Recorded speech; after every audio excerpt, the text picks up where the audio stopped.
than with the rise of China.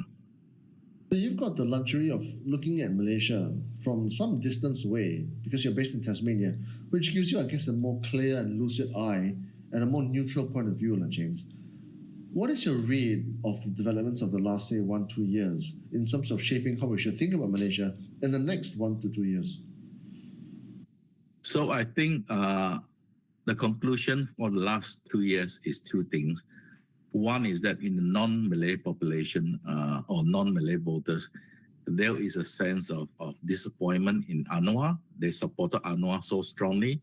They thought he's going to bring real reforms, especially in terms of ethnic relations and in part Islamization. He has done nothing, but it's sort of gone the other way. That's one thing. Secondly, I think the entire country as a whole has suffered from COVID. People don't realize how badly the Malaysian economy was damaged by COVID and that Malaysia did not recover fast enough.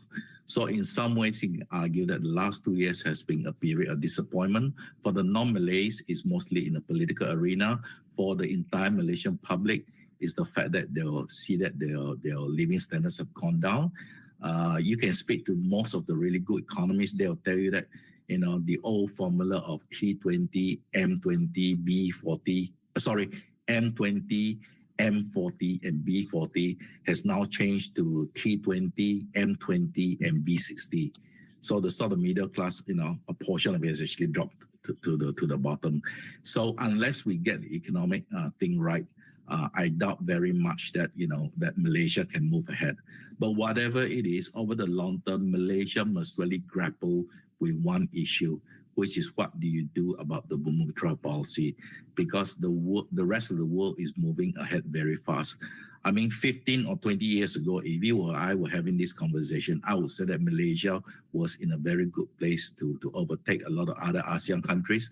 But today you can see easily Vietnam and Indonesia has already overtaken us, and we are still stuck in the rut. And the basic problem is this issue of the Malay political establishment refuse to change the rules of the game. They think that the rules they put in after the racial riots in 1969, they think that formula they put in still works. What they don't realize is that the entire society has changed. People have moved on, but they're still hanging on to the old formula. And the old formula simply does not work in the 21st century. That's the bottom line. Well,